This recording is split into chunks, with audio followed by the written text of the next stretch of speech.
malam pemirsa, balik lagi dengan kita di TikTok, obrolan menarik dan juga inovatif. Bersama saya Novrinda alias Nonov dan rekan saya Kang Alexis kembali hadir menyapa Anda pemirsa seperti biasa di acara yang sangat spesial ini ditunggu oleh kaum milenial ini. Mungkin teman-teman udah kangen ya, kapan sih sesi bintang tamu dihadirkan di acara kita? Dan malam ini kita kedatangan bintang tamu. Dan teman-teman pasti penasaran kan, bakal bahas apa sih kita malam ini? Kita kasih bocoran atau nanti nih Lex? Nanti aja. Oh nanti aja, oke.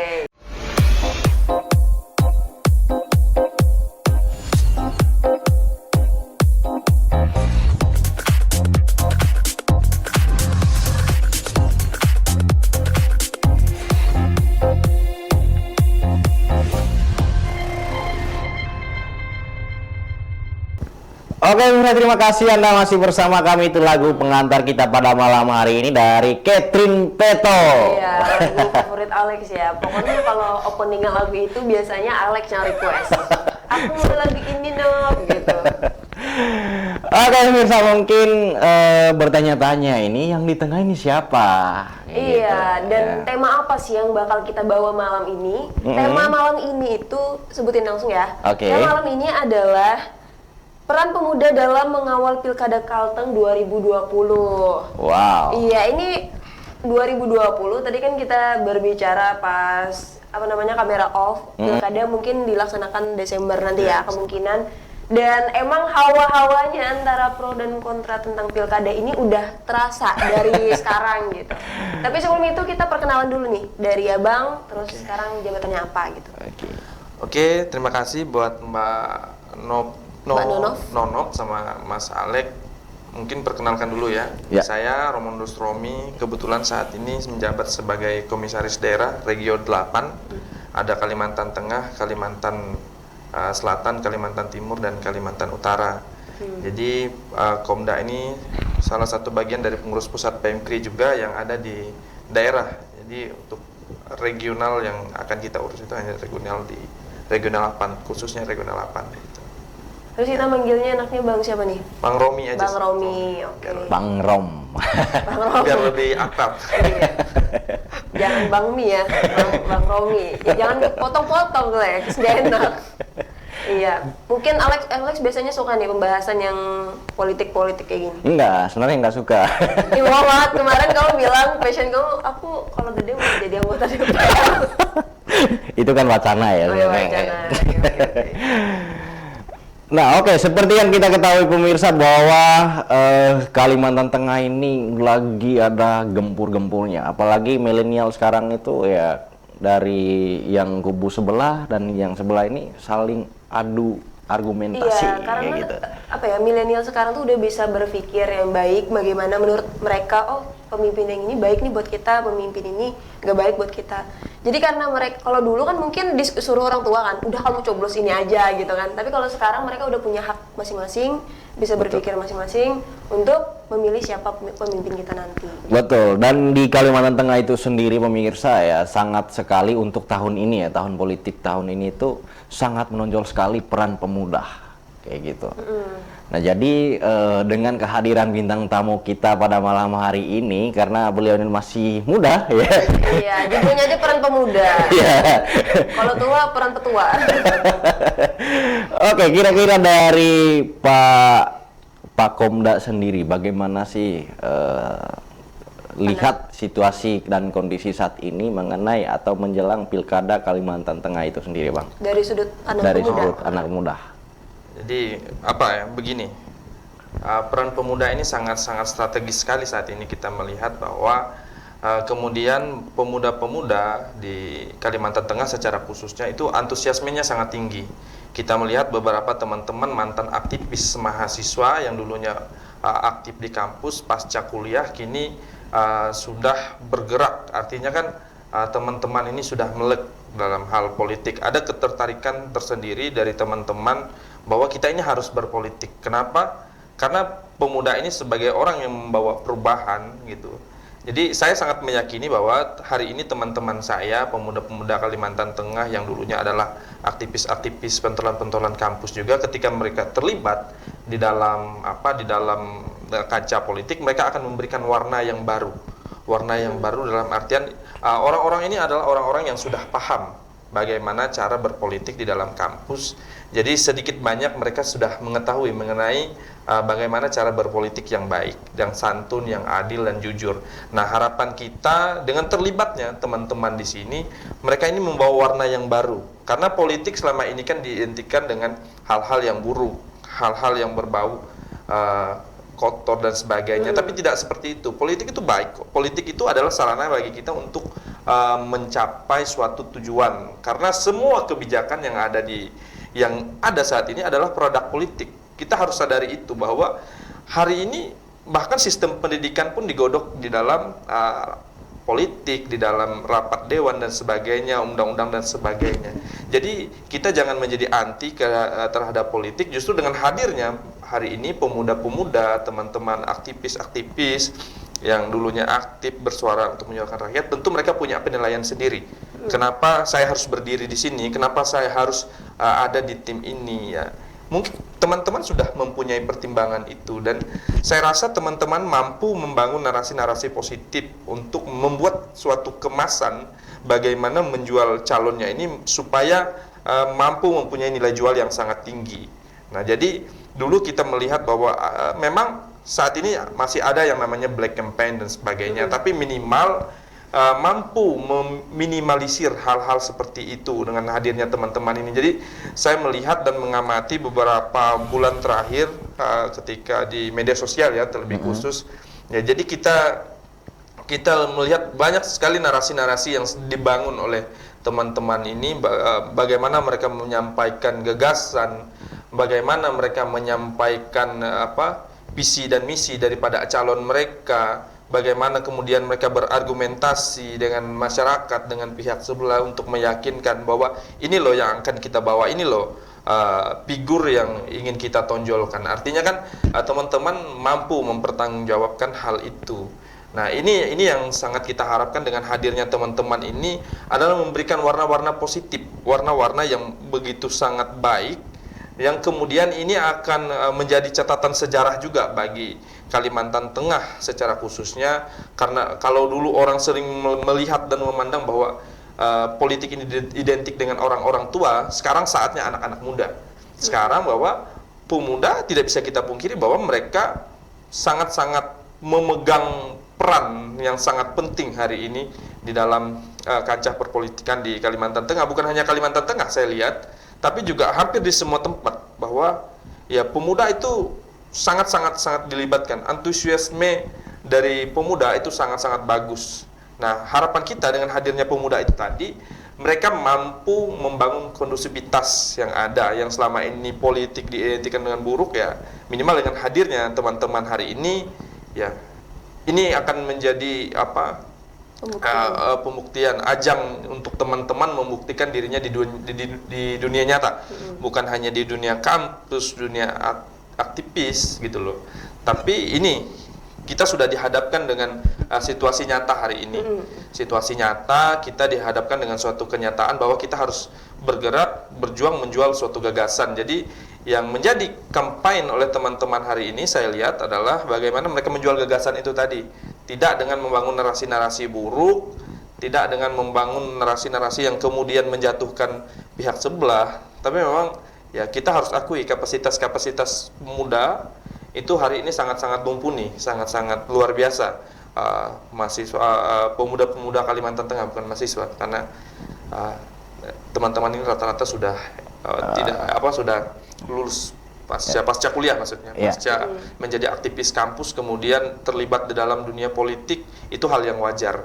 Ya, karena mereka sudah sedikit memahami bagaimana cara berkomunikasi, cara berinteraksi dengan masyarakat itu, saya rasa sangat-sangat matang sekali untuk teman-teman hari ini. Dasar perpolitikannya udah paham gitu ya. Sudah ya. Basicnya udah tahu. Jadi teman-teman itu ketika dihadapkan dengan suatu situasi, mereka kemudian tidak menjadi canggung. Ya, artinya kan mereka sudah memang memahami betul perpolitikan di Kalimantan Tengah ini. Saya rasa itu. Oke. Kalau dari Nonop, Kalau dari saya nih Bang, dari kan peran pemuda Kalteng dalam pilkada.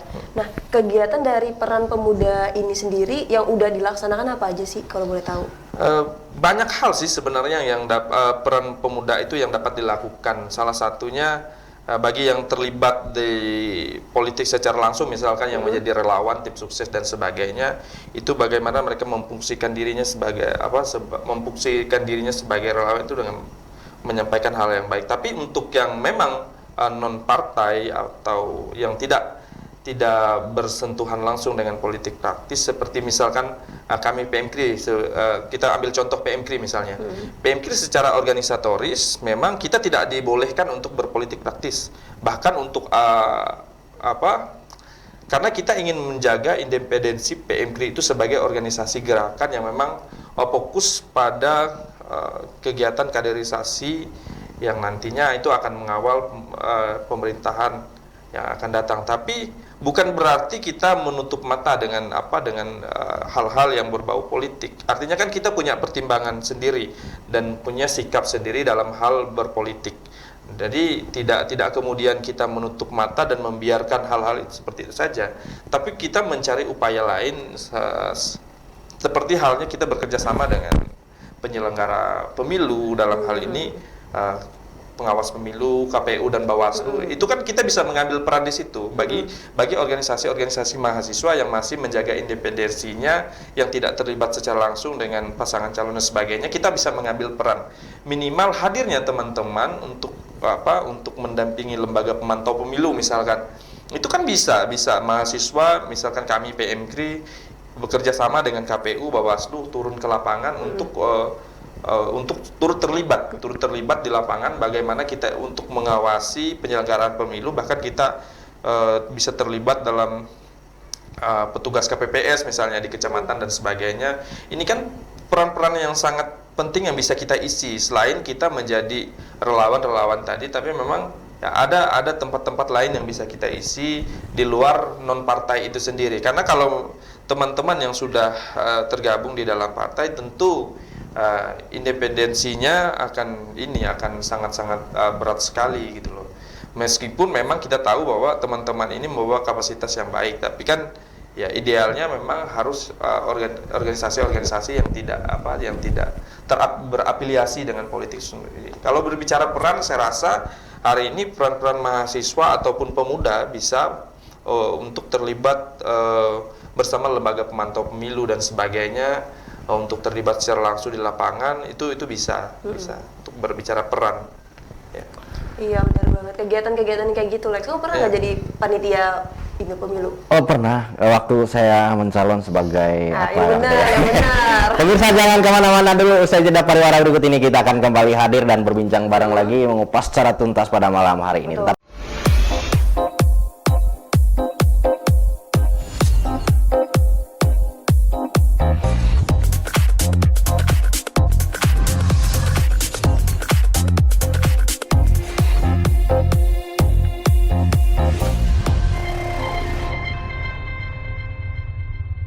Halo pemirsa, terima kasih Anda masih bersama kami di segmen kedua ini, masih bertahan ya. Masih dengan pembahasan peran pemuda dalam pemilihan politik dalam pemilu Kalteng 2020. Nah, tadi kita juga sudah membahas bagaimana peran pemuda dalam pemilu itu, contohnya menjadi panitia. Ya. Terus tadi apa lagi, Bang? Menjadi monitoring lah, bekerja sama dengan penyelenggara pemilu dan pengawas pemilu, dalam hal ini KPU dan Bawaslu, untuk kemudian kita bekerja sama membangun suatu gerakan untuk memantau supaya pemilu ini bisa berjalan dengan jujur, adil dan damai. Itu jadi kita bisa mengambil peran itu untuk organisasi-organisasi kepemudaan yang independen, yang tidak berafiliasi dengan politik. Iya. Kalau sampai saat ini ada nggak sih konflik dalam pemilu ini di Kalimantan Tengah yang sangat anarkis mungkin? Sampai sejauh ini kita masih belum melihat ya yang anarkis untuk pemilu Kalimantan Tengah sendiri. Tapi kan pasti ada beberapa kejadian setiap pemilu itu. Kita lihat dari pemilu tahun lalu juga pasti ada gejolak tertentu. Nah Namun bagaimana kita memaknai itu, ya kita harus bersikap dewasa bahwa ini adalah kontestasi politik, bahwa apapun yang diputuskan dari kontestasi politik ini adalah apa yang dikehendakkan oleh rakyat. Tapi kan mungkin ada beberapa yang tidak mau menerima dan menganggap ada kecurangan-kecurangan dan sebagainya. Namun kan pemerintah memberikan ruang bagi kita untuk melakukan upaya hukum itu. Salah satunya kan kita tahu beberapa tahun yang lalu beberapa kali di Kalimantan Tengah juga ada yang sempat mengajukan gugatan ke MK dan sebagainya. Itu kan negara sudah memfasilitasi kita, memfasilitasi untuk warga negara menuntut hak-haknya. Nah, lalu kemudian bagaimana kita memposisikan diri, ya kita harus bisa bersikap bijak dalam hal ini. Kita harus mampu menilai mana yang baik, mana yang tidak. Sebagai pemuda, kita jangan sampai digiring ke dalam suatu persoalan yang memang itu adalah giringan politik dan sebagainya. Tapi bagaimana kita menyikapi itu secara netral, saya rasa ya itu kembali lagi kepada diri kita masing-masing, bagaimana menilainya. Jadi kan setiap kita ini pasti punya pertimbangan tersendiri dalam melakukan segala sesuatu. Nah, jadi kemudian ya kita juga harus mampu mendengar dari kedua belah pihak. Kalau untuk gejolak sendiri sih pasti ada. Nanti dari setiap pemilu itu pasti selalu ada persoalan yang tidak mampu menerima satu sama lain. Ya, tapi ya pada akhirnya tetap keputusan diserahkan kepada persoalan pada ranah hukum. Nah, di situ akan dibuktikan apakah memang terjadi kecurangan dan sebagainya. Ya itu adalah tugas daripada aparat-aparat yang bertugas di situ, yang mempunyai kewenangan dalam hal itu. Jadi posisi kita saat ini sebagai pemuda adalah mengawal saja untuk melihat prosesnya. Jadi kalau memang kita merasa itu ada yang salah, ya bukan berarti kita harus tutup mata juga. Dalam artian kan kita bisa menggunakan hak kita sebagai warga negara untuk kemudian melakukan gugatan dan sebagainya. Itu kan kita diberikan kewenangan secara hukum. Dan tentunya dengan prosedur yang telah diberikan. Iya, kalau saya lihat juga di Palangkaraya itu emang nggak ada sih Lex yang kayak anarkis banget sampai ada anggapannya kayak tawuran, pokoknya yang kayak gitu-gitu tuh nggak ada sih sampai sekarang. Dan itu yang aku syukurin di Palangkaraya, maksudnya itu damai-damai aja gitu. Oh gitu. Jadi lu pernah kan? Saya pernah lihat itu. Pernah apa?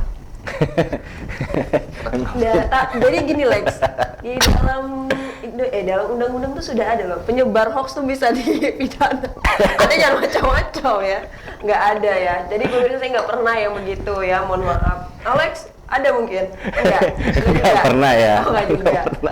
Kalau dari pandangan Bang Romi nih, ini kan kita lagi dalam masa pandemi COVID-19, terus kita nanti akhir tahun bakal diadakannya rencananya pemilu 2020 gitu.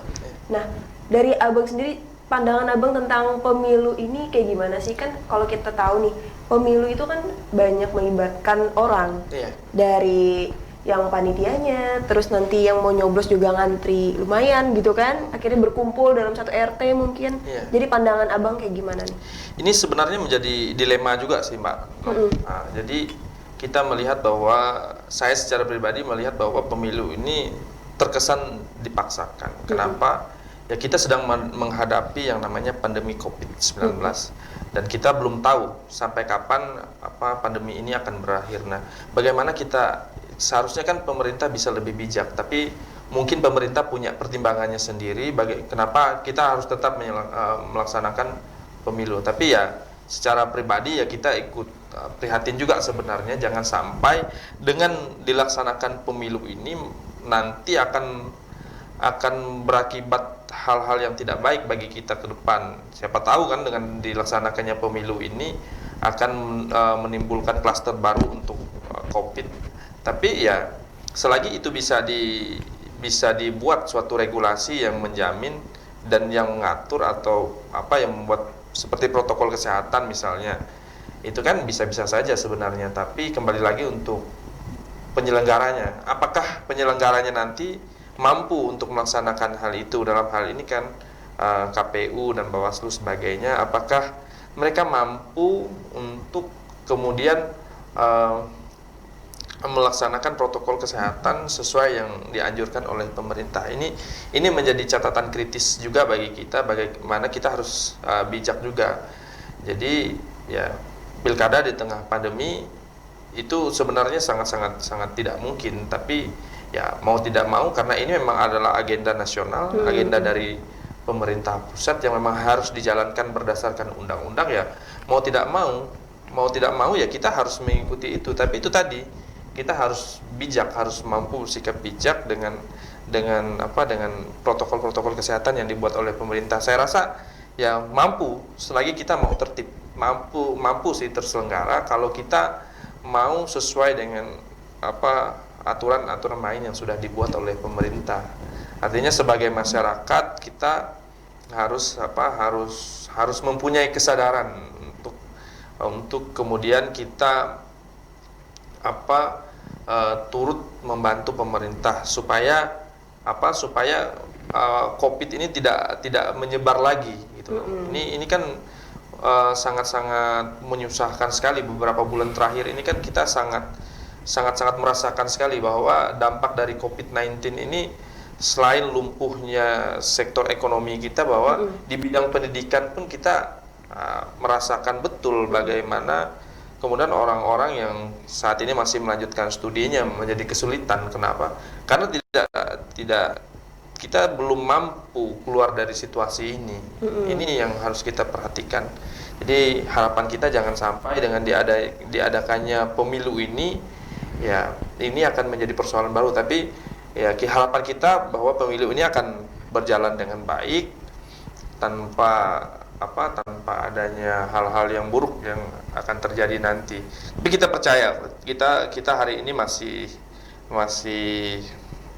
optimis dengan penyelenggara pemilu maupun pengawas pemilu dan tenaga-tenaga kesehatan dan tenaga-tenaga keamanan bahwa mereka mampu, karena ya mungkin mereka sudah punya pertimbangan tersendiri kenapa pemerintah tetap mau menyelenggarakan pemilu ini. Ya tentu mereka punya pertimbangan yang kemudian ya bahwa ya kita mampu untuk melaksanakan ini tanpa penyebaran COVID misalkan.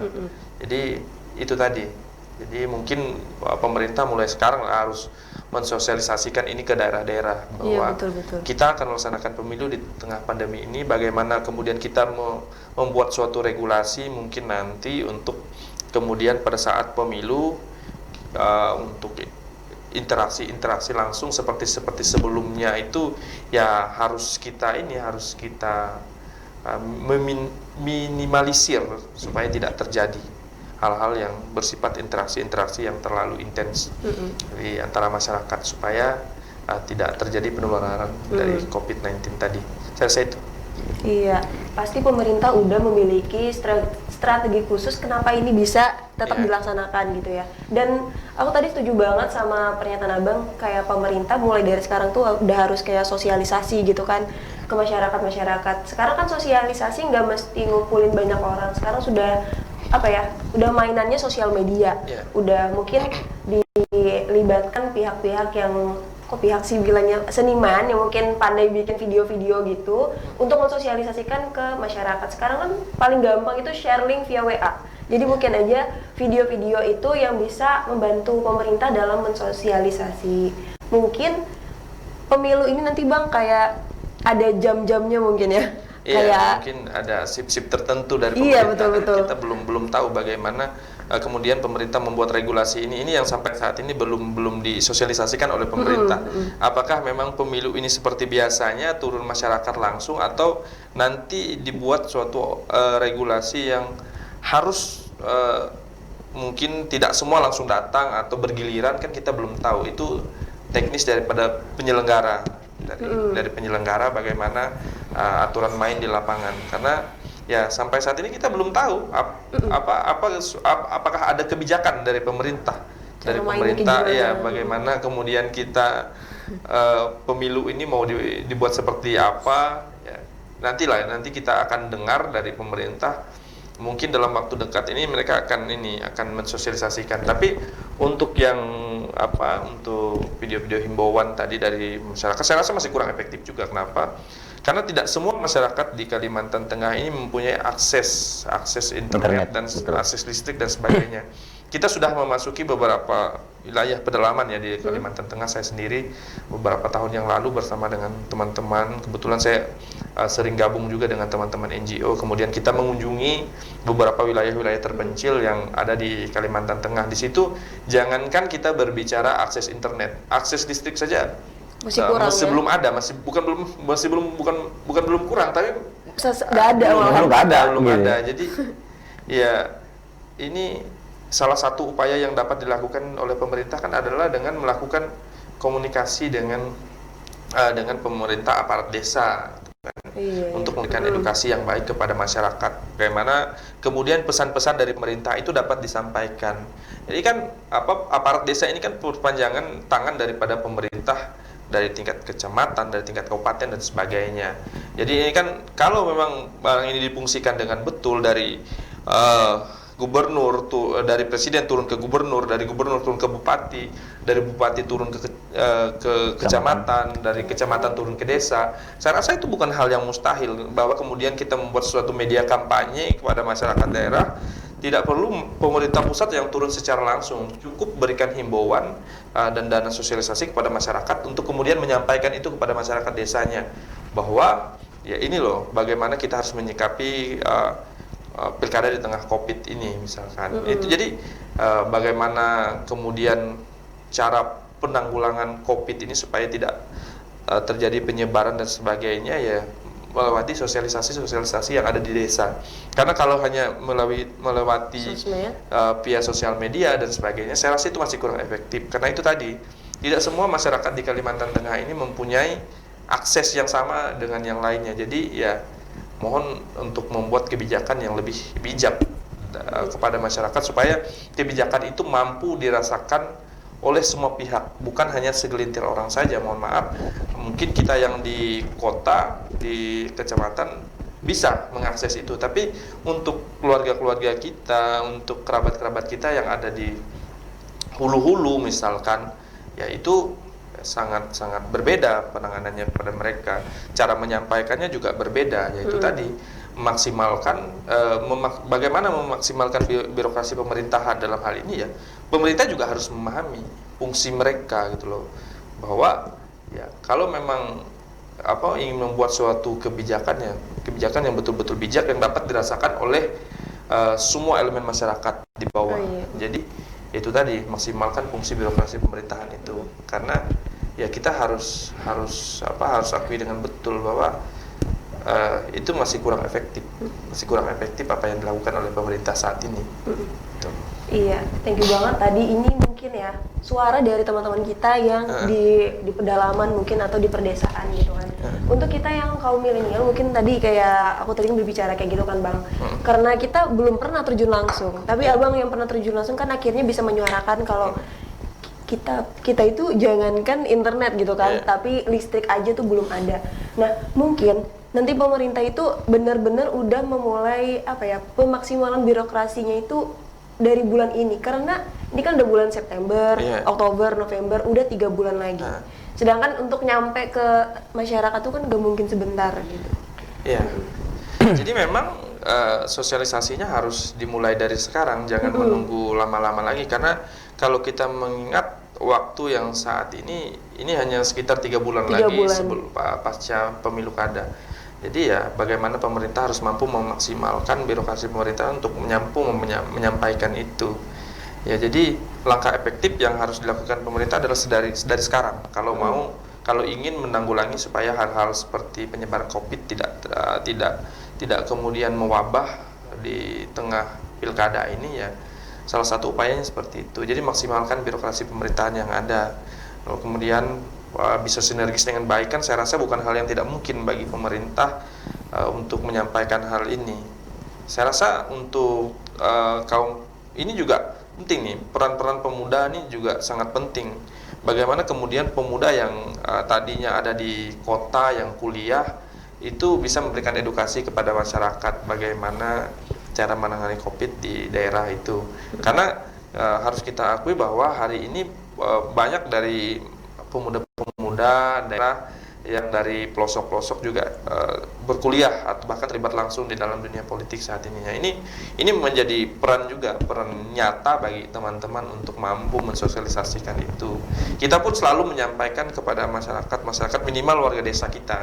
Ketika kita balik ke daerah, kita selalu memberikan pemahaman bagi mereka untuk ya, yuk bagaimana supaya pemerintah ini masyarakat ini mau berperan aktif juga, berperan aktif dalam membantu pemerintah gitu, untuk supaya COVID ini jangan dibiarkan begitu saja. Dan saya lihat ya cukup baik sih di tempat kita sendiri bahwa masyarakat itu mampu menerima kebijakan daripada pemerintah. Karena ada sedikit juga bantuan-bantuan daripada pemerintah kepada masyarakat itu berupa sembako. Bukan hal itu, yang lebih kepada ini protokol kesehatan sih, kayak tempat cuci tangan dan sebagainya, itu sudah mulai dibuat oleh pemerintah desa. Saya rasa itu poin-poin yang sangat baik. Lalu jika kita kaitkan dengan peran pemuda, saya rasa pemuda bisa juga terlibat dalam hal itu.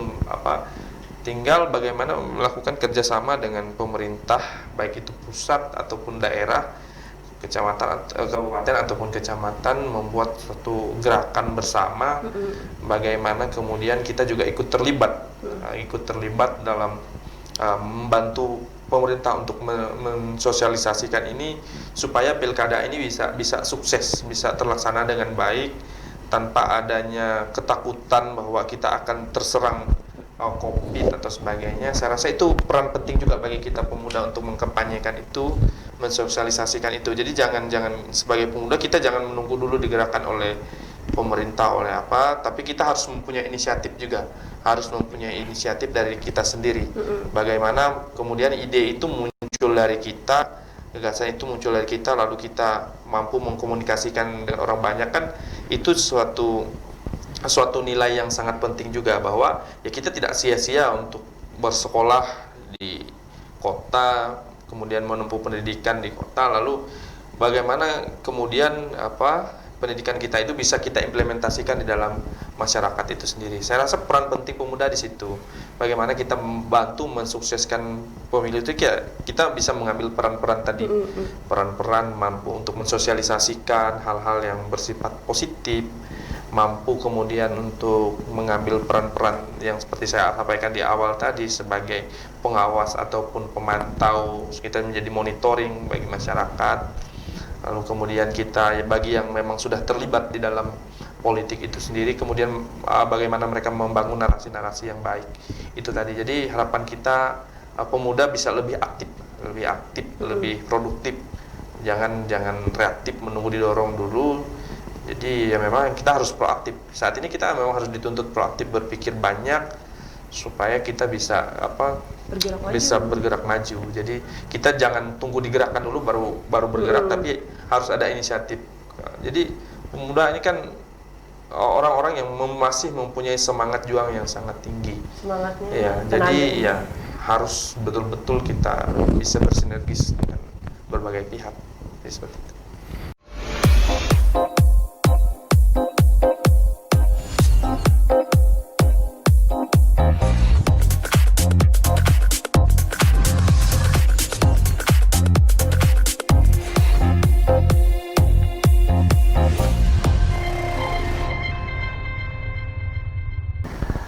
Oke, Mirsa, terima kasih Anda masih bersama kami di segmen akhir ini. Mungkin ada pertanyaan ya, karena kita ada closing statement dari bintang tamu kita pada malam hari ini.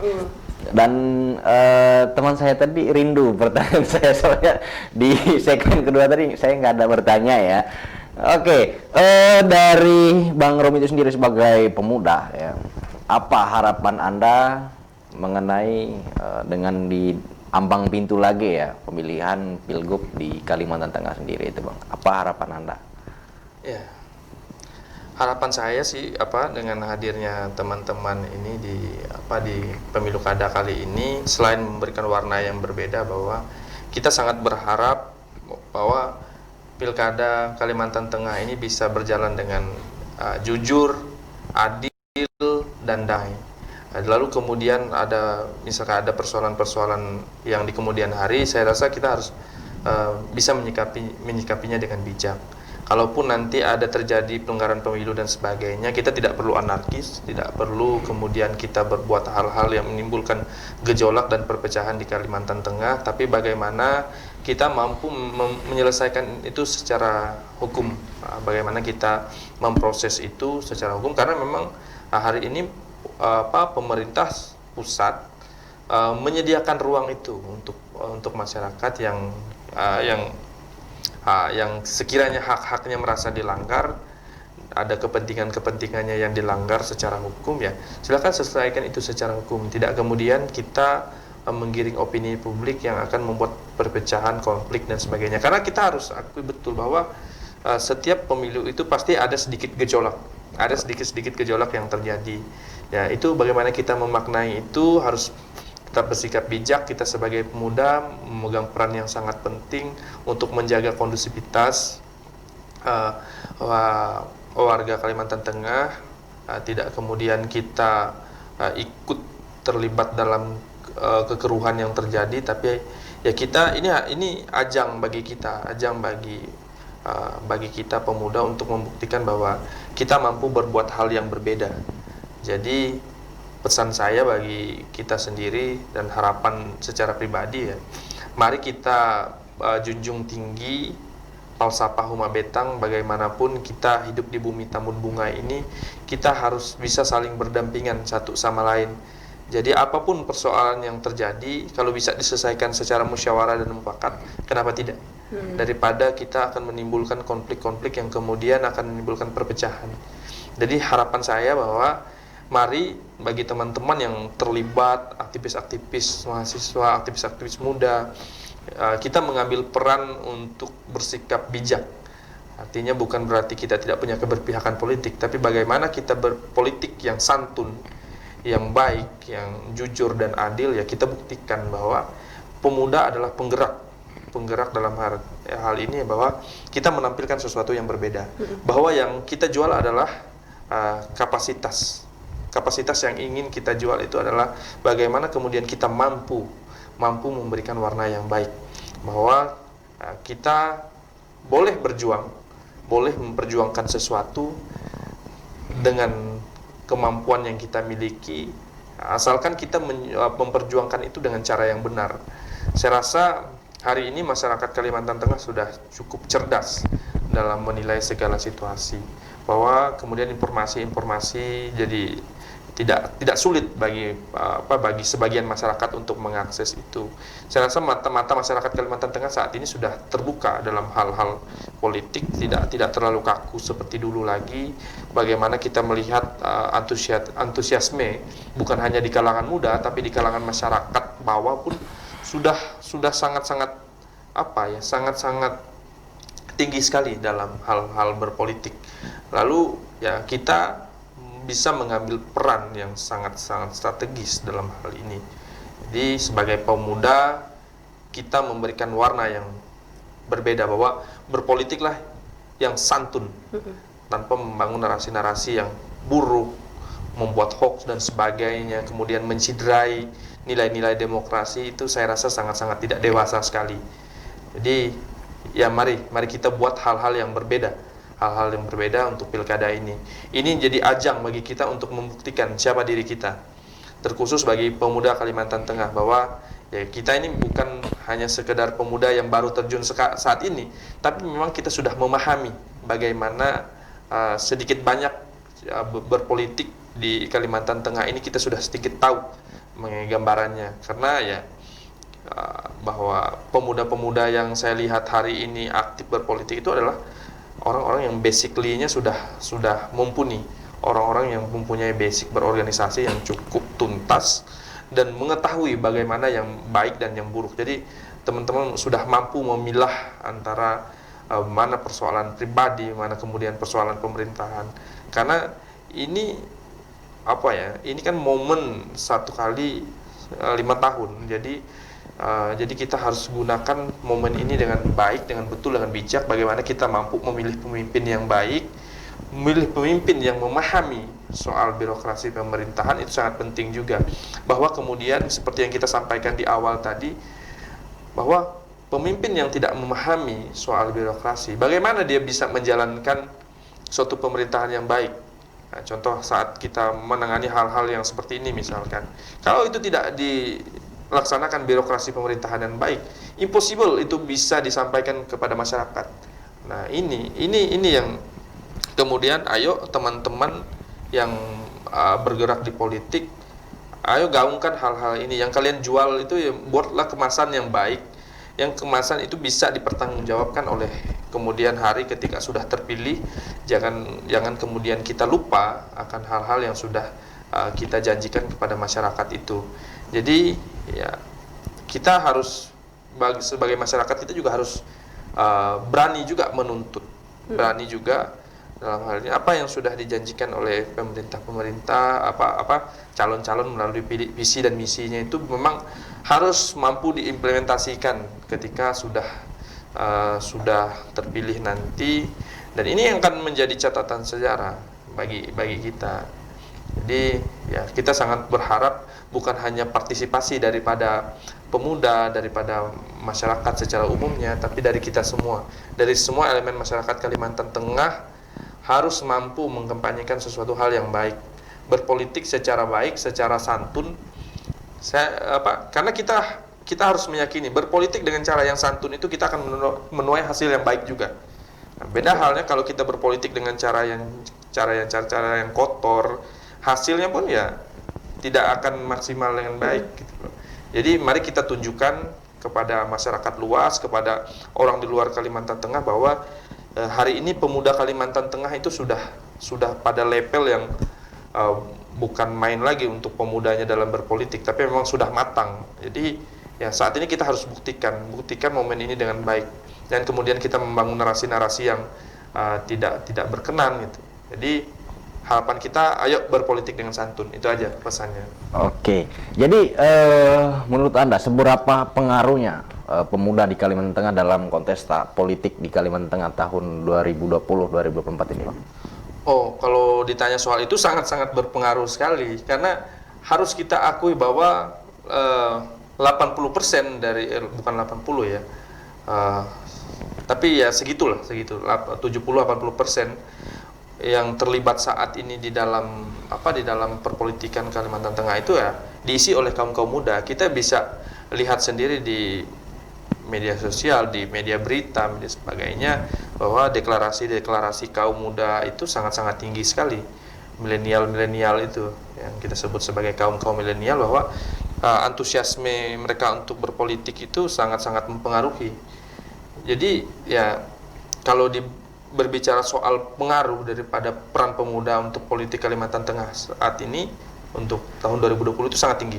Saya melihat sendiri bahwa banyak yang sudah mengambil peran-peran di dalam perpolitikan Kalimantan Tengah untuk pemuda secara khusus untuk Kalimantan Tengah tahun 2020 ini antusiasmenya sangat tinggi, sangat-sangat tinggi sekali. Jadi tidak heran kalau kita mengatakan bahwa ini adalah tahun politik untuk pemuda Kalimantan Tengah. Jadi ya harus memang kita akui betul bahwa itu. Jadi kemudian pemuda-pemuda ini sudah menjamur di berbagai tempat. Jadi artinya kan edukasi politik yang terjadi di Kalimantan Tengah itu kan betul-betul berjalan dengan baik. Kenapa kita bisa katakan demikian? Karena ya itu dibuktikan dengan keterlibatan kaum muda tadi. Artinya kan mereka ini punya pandangan politik bahwa kemudian kenapa mereka harus terlibat. Nah, berarti kan ada sesuatu hal yang mendorong mereka, ada sesuatu hal yang memicu mereka untuk kemudian ikut terlibat secara langsung. Jadi peran pemuda kali ini sangat-sangat penting, bahwa kemudian siapapun calon yang bisa meraup suara, merangkul anak-anak muda, ya, kita bisa pastikan bahwa itulah yang nantinya akan memenangkan pada pilkada Kalimantan Tengah. Karena mayoritas dari anak-anak muda yang berkuliah saat ini yang ada di Palangkaraya saat ini kan mereka ini punya keluarga besar yang ada di kampung. Nah, kalau kita ya sedikit banyak anak-anak ini punya pengaruh yang cukup besar juga di dalam keluarganya, harus kita akui itu.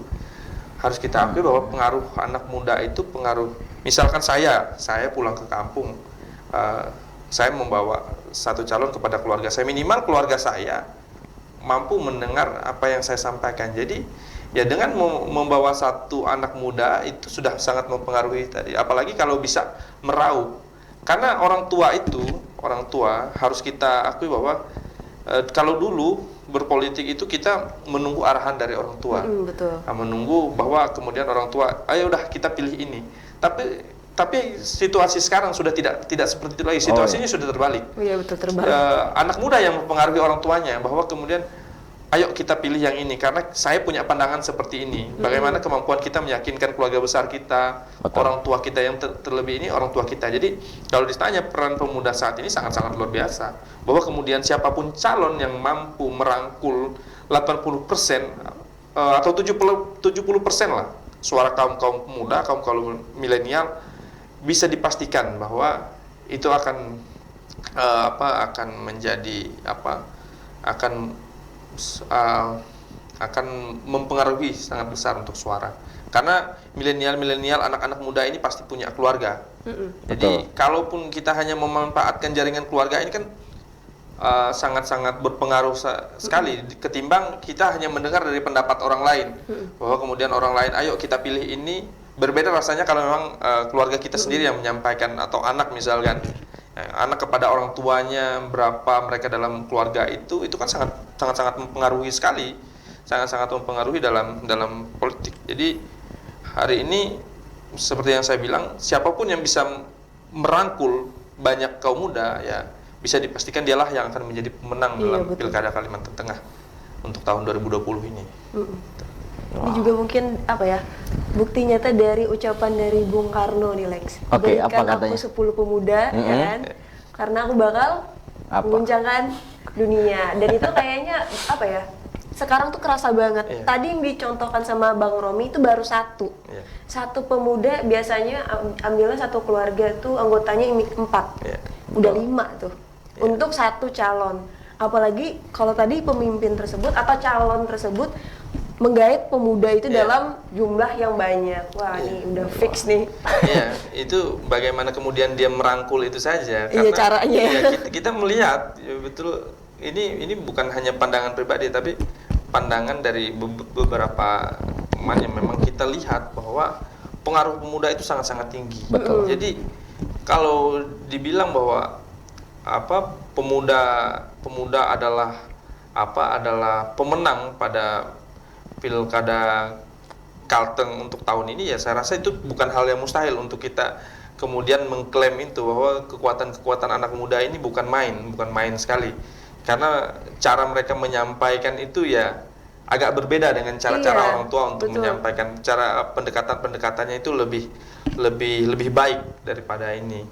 Karena memang basically mereka memang sudah punya basic berpolitik. Betul. Semenjak jadi mahasiswa pun kita, bagi yang terlebih bagi yang aktif di organisasi, kita untuk mencapai suatu jabatan di organisasi aja kita sudah berpolitik. Betul. Jadi kita sudah sedikit tahu bagaimana cara-cara kemudian kita meyakinkan orang lain. Apalagi kalau kita hanya meyakinkan keluarga kita sendiri, itu sangat-sangat mudah sekali itu loh. Jadi ya anak-anak yang pemuda-pemuda ini sangat mempunyai peran yang sangat tinggi ketika mereka kemudian kembali ke desa untuk mampu menyampaikan, mengkampanyekan itu ya. Itu tadi berpolitiklah yang santun, saya bilang. Iya, betul. Dengan membangun narasi-narasi yang positif. Saya kira itu bukan hal yang mustahil bagi kita kaum muda untuk berbuat hal-hal yang seperti itu. Karena memang kita dididik di organisasi adalah sebagai orang-orang yang menjaga integritas kita dalam berperilaku dan bertindak. Bahwa kemudian ada beberapa orang yang tidak sejalan, ya itu adalah bagian-bagian yang harus kita akui juga, bahwa tidak semua juga orang organisasi ini bisa memikirkan orang banyak. Ada juga yang hanya memikirkan untuk dirinya sendiri. Tapi untuk kita yang menyadari itu, yang masih mempunyai integritas, yang masih mempunyai idealisme yang cukup tinggi, mari kita memberikan contoh yang berbeda, memberikan warna yang sedikit berbeda Dari selama ini orang memandang politik itu adalah ajang yang kotor, money politik dan sebagainya, bagaimana kemudian kita membuat kemasan yang baik, membangun narasi yang baik, berperilaku yang selayaknya pemuda itu. Gitu ya. Oke. Dan emang betul karena pemuda nih gak usah di organisasi kayak saya aja nih Bang, yang tidak masuk dalam organisasi pun pembahasan politik itu bukan sesuatu yang tabu sekarang. Di warkop aja kita bahas itu. Di kamar aja kita udah bisa bahas. Sama itu, siapa? gitu. Sama teman dong. Masa di kamar bahasnya sama siapa? Sama teman atau biasa sudah sudah nggak kaku lagi bahas itu sama orang tua gitu. Kalau dulu kan dominan banget nih orang tua. Sekarang kita udah punya pendapat sendiri. Jadi berpendapatannya kita punya argumen gitu, Lex. Kamu pasti pernah kayak gitu juga kan? Pernah sama mami. Sama siapa? Sama Mami. Berarti tadi dari Bang Romi bisa aku simpulkan kita berpolitiklah yang santun. Ketika kalian tidak suka dalam suatu hal atau adanya pro kontra sama politik itu adalah suatu yang lumrah. Tapi ketika kalian pengen bilangnya menggugat nggak sih Bang? Misalnya kurang setuju, melakukanlah dengan prosedur-prosedur dari pemerintah yang telah diberikan seperti itu. Wow, berarti masih boleh bertanya nggak atau sudah? Mungkin bisa 5 menit lagi nih. 5 menit lagi ya? Ada 5 menit lagi. Wow. Ada nggak closing statement nanti dari... Mungkin ada pesan dari Abang untuk teman-teman di rumah mengenai pemilu Kalteng 2020. Oke, baik. Jadi untuk menghadapi pemilu ini kita harus bijak. Bijak dalam menilai segala sesuatu. Mari kita memandang sesuatu secara objektif. Jangan terpancing dengan narasi-narasi yang kemudian dibangun sedemikian rupa kemasannya, tapi kita harus mampu menilai dari kedua sisi dalam artian kita harus mampu mendengar dari kedua sisi.